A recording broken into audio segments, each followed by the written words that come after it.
Hello guys and welcome to another video. As you can see, we have recently heard the news.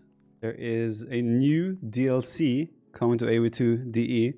I personally thought we were done with all the new civs, but I guess we are not. So yeah, we were just playing a game about an hour ago and we got spammed with news that there's a new DLC coming. So obviously I was pretty hype and I figured I'd make a quick video just to let you guys know my initial thoughts and my initial reaction on the news.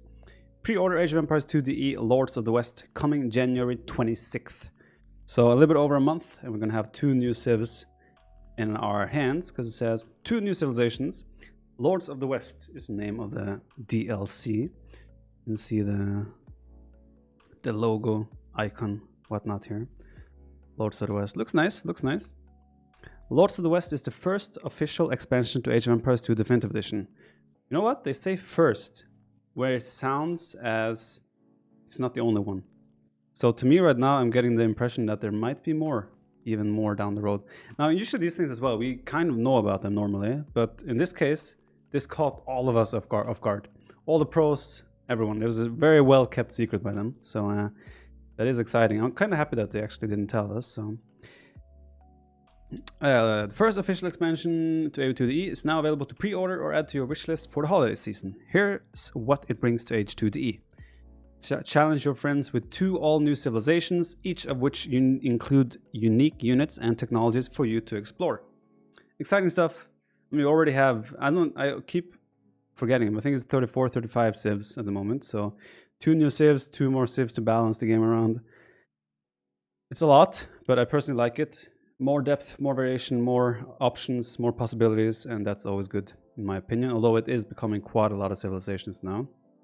Battle across Western Europe and the Mediterranean in 3 new campaigns, including the British King Edward Longshanks. Exciting stuff. Some more heroes for us to lose, so that's also good news. I'm excited to try those campaigns. Claim victory by means of sheer military might, diplomatic prowess, or through overwhelming economic power. Wait, what? I'm not sure what this means. This is like victory conditions, I guess? I don't know. This is not clear to me at all, but we'll see.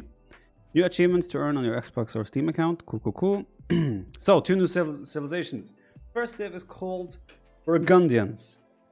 Rise from a mere duchy to the marvel of Western Europe through economic might, cultural achievement, and the use of advanced military technology and tactics. The Burgundian unique unit is the Custilier, I'm not sure how to say it, a cavalry unit that utilizes a powerful shock attack when charging into battle. I think that's similar to Catapract, where they have... Actually, I'm not sure, maybe they are adding some sort of unique ability in terms of how they are charging into fight. I have to look about that. We see a screenshot here with how it looks like. That castle definitely looks unique. The cathedral as well. Cool. Alright. Do we see the unit here as well? The unique unit? I'm going a little bit closer now, just to have a look. Personally, I don't think... Wait, there is one unit with like a spear, holding the spear up. That could be... If I zoom in here, it's a little bit extreme maybe, but you see this unit there with the spears. I didn't really get to zoom in on the screenshot, but that looks like it could be the unique unit of the Burgundians. Let's have a look. Civilization bonuses. Cavalry civilization. Economic upgrades are available 1 age earlier than other civs. Ooh. So you can do double Bearax in Dark Age, Horse Collar in Dark Age, double Bowsaw in Feudal Age. Man, that's actually really interesting. I really wonder how this will actually affect the civilization. Okay, that's exciting. I'm really curious how the meta is going to develop around that, right? We don't know if is it actually going to be worth it to do double Bearax in Dark Age in order to get a better economy but get into Feudal Age later.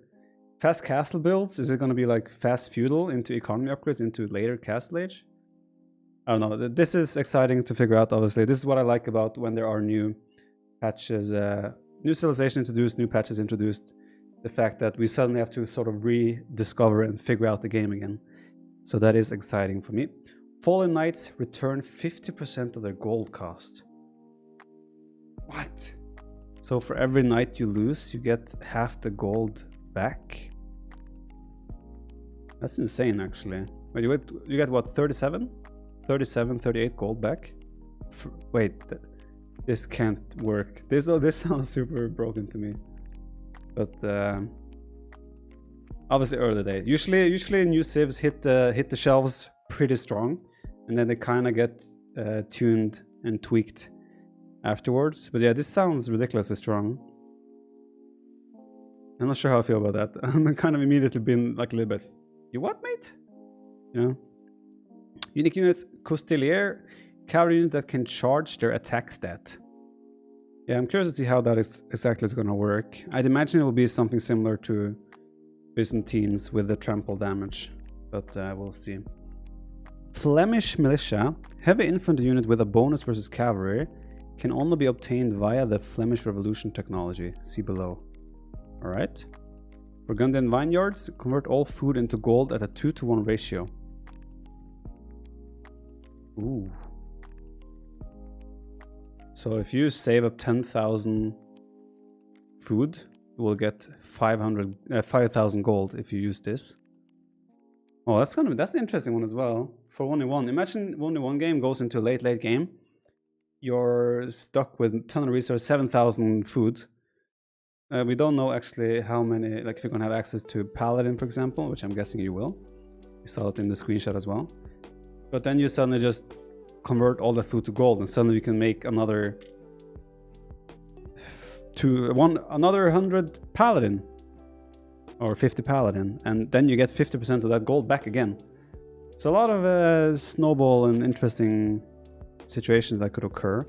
It sounds fairly strong at the moment, but obviously it's early days. We're gonna have to play it to actually know what's going on. Flemish Revolution upgrades all existing villagers to Flemish Militia. So I'm curious though whether this means like, so there's in Asian mythology, I think one of the Norse gods had a ability, what's it called, Ragnarok or something, where it turned every worker into a military unit, and then they are stuck as a military unit, right? So my question now is, does this mean that they are Flemish militia but they can still gather resources, or does this mean that they become military and you cannot gather resources anymore? It's interesting either way. You can make like big final pushes or desperate holds and whatnot with these types of upgrades, but yeah, we don't know all the details exactly, so I'm gonna hold my judgment in that a little bit, but it does sound exciting. And of course, note that civilization balance and bonuses may change between now and release. It makes a lot of sense. So the second civilization is the Sicilians, experience the diverse cultures and martial spirit of the Mediterranean's crossroads as you build one of the most coveted kingdoms in medieval Europe. The Sicilian unique unit is the Sergeant, a hardy infantry unit that can construct the formidable donjon. Okay, we have another screenshot here. It doesn't work for me to zoom in on these screenshots, so we're gonna have to keep them like this. I assume the unit we're seeing here is the Sergeant, the infantry unit that is the unique unit. Castle looks nice on the side there. This is obviously a wonder. Okay. Looks like they get access to Cavalier and Light Cavalry. So this is an infantry civilization. Castles and town centers are constructed 100% faster. Do we have a new top nomad civ here all of a sudden? That's an interesting one. Castles as well. Oof. This is Doubt's new favorite civ. I guarantee you guys. This is Doubt's new civilization. But the funny part is that Doubt is also going to manage to have Doubt castles with this civ. Ooh, that's actually very interesting. It could be sick for booming as well, right? You get up to castle age, drop those 2 TCs, they're up immediately, pretty much. Very interesting indeed. Land military units absorb 33% of all incoming bonus damage. For example, heal bonus. Land military units absorb 33% of all incoming bonus damage. So they only take 2/3 of the damage they're supposed to take from bonus damages. Am I understanding that correctly? I'm sure you guys will correct me here if I'm wrong. So they take 2/3 the damage of what they're supposed to take from bonus damage. So if you have infantry that take bonus damage against hand cannoneers, I don't remember what the bonus damage is, they would only take 33%, 66% damage of the bonus damage. I'm not 100% sure, guys. It sounds interesting either way. It's going to be hard to figure out exactly all the cases where you will benefit.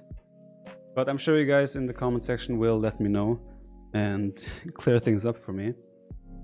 But that's at least how what I think is the case here. Each farm upgrade grants farmers +1 carry capacity. Okay, so it's just 1 extra plus carry capacity on top of the previous one. Actually pretty strong. This extra carry capacity has already been shown how strong it is by simply being a bonus for the Aztecs, right?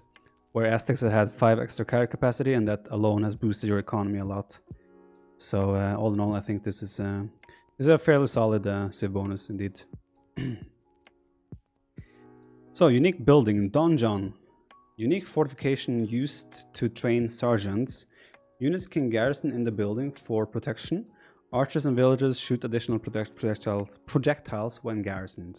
Right, so this is not like a it's not like a castle, it's not like a cray post where it will automatically fire. You actually have to garrison in order.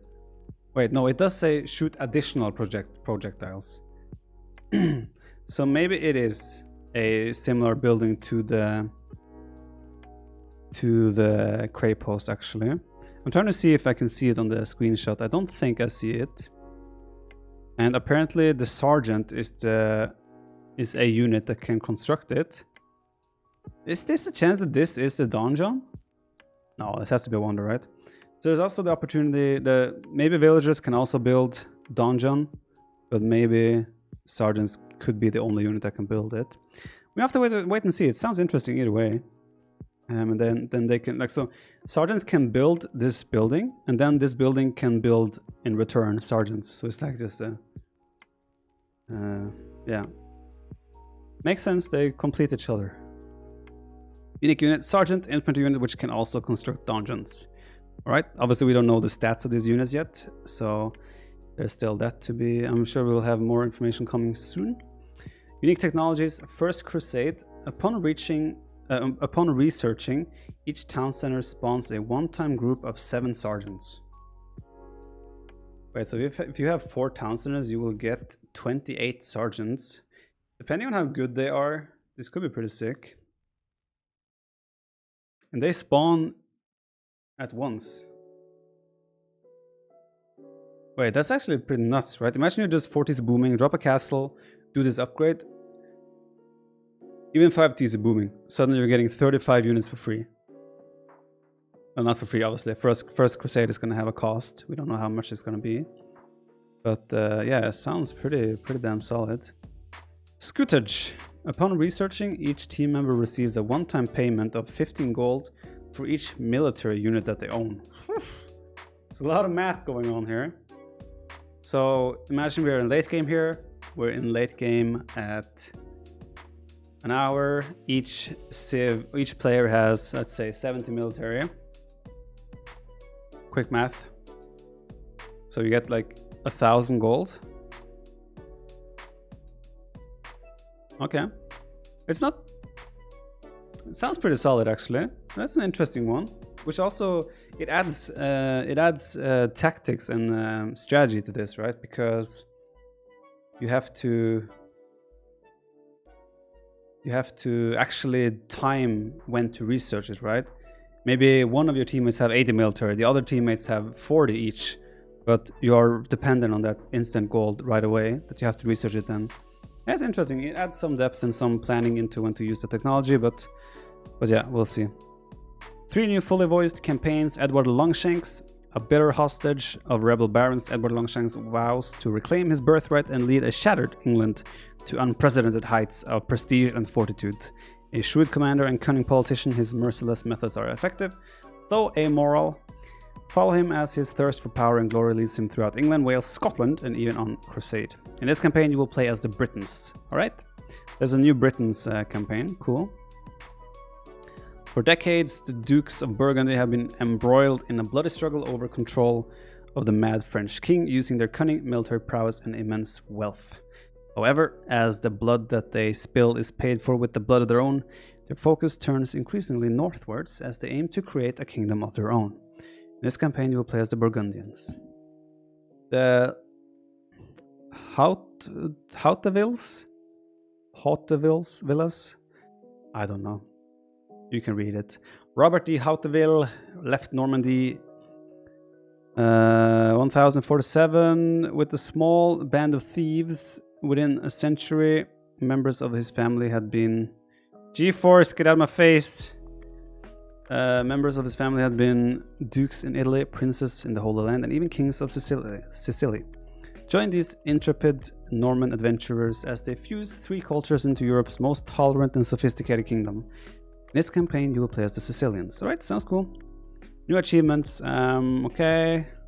Achievements, not really. Don't really care. Sorry. Alright, so you can pre-order it now, Lords of the West today, and get ready to march into battle with the Sicilians and Burgundians as you guide your forces on victory, January 26th, 2021. So, finally some good news for 2020, eh? I'm excited for this. Obviously, excited to see how the civs play out exactly, what the stats of the unique units are, what the John is, how exactly that works. You can see it's a $10 DLC. I think it's a decent price, I would say. $10 is affordable for most people, so I think it's okay. Especially considering that it's all new content now, so yeah. Hopefully, on top of this, they can also fix the performance issues, improve pathfinding, all the other stuff. So hopefully the game becomes even better than it is, because it's already so close to being such an amazing game. You just need a few more tweaks and fixes for balance, performance, and so forth, and the game is the best possible version of itself. We have the Lords of the West coming in a little bit over 1 month. I'm excited for it. Hope you guys are as well. Thanks for watching, and I will see you guys for the next video.